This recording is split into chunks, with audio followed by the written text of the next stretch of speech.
Në një lëvizje që ndrodhiti skenën politike greke, ish kryeministri Aleksis Tsipras njoftoi dorëheqjen e tij nga posti i deputetit të partisë opozitare Syriza përmes një mesazhi televiziv të transmetuar në të gjitha kanalet kombëtare. Ai deklaroi se ky është një akt ndërgjegjje dhe jo një largim nga politika, por nga rehatia e pozitave zyrtare. Pasi shërbeva 16 vite në parlament si deputeti kryetar partie dhe kryeministër, vendosa të heq dorë nga mandati im. Nuk largohem nga politika, por nga privilegjet. Dua të rikthem në jetë shoqërore, të dëgjoj më mirë shoqërinë dhe nevojat e saj, u shpreh Tsipras në fjalimin e tij, duke marrë duar trokitje nga përkrasit që e konsiderojnë ende liderin moral të së majtës greke. Ky veprim i papritur megjithatë ushqeu dhe më shumë zërat për krimin e një force të re politike në drejtimin e tij. Për javësh mediat greke flasin për përgatitjet e Tsipras për një rinisje politike me synim për të ringjallur besimin tek elektorati i majt që pas zgjedhjeve të 2023 mbetet i përçartë dhe pa një bosh të qartë drejtues. Tsipras, i cili drejtoi Greqinë në vitet më të errta të krizës ekonomike, mbetet në figurë e gjallë njëkohësisht adhurim dhe kundërshti.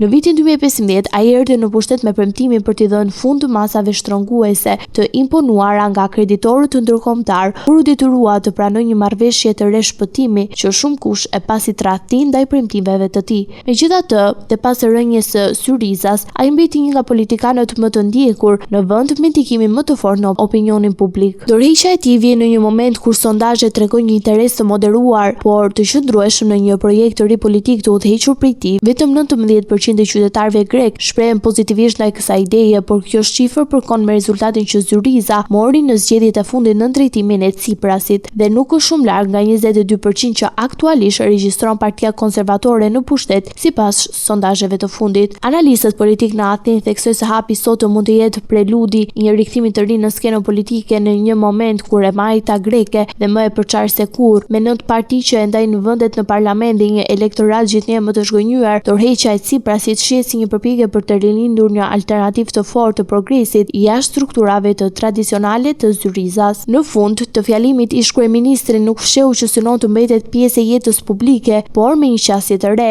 Politika nuk është zyrë, është detyrim dhe nuk e ka mbaruar ende me të, përfundoi ai duke i lënë të gjitha me pyetjen se nëse hapi i sotëm është një lamtur mirë përfundimtare apo fillimi i një rikthimi të dytë.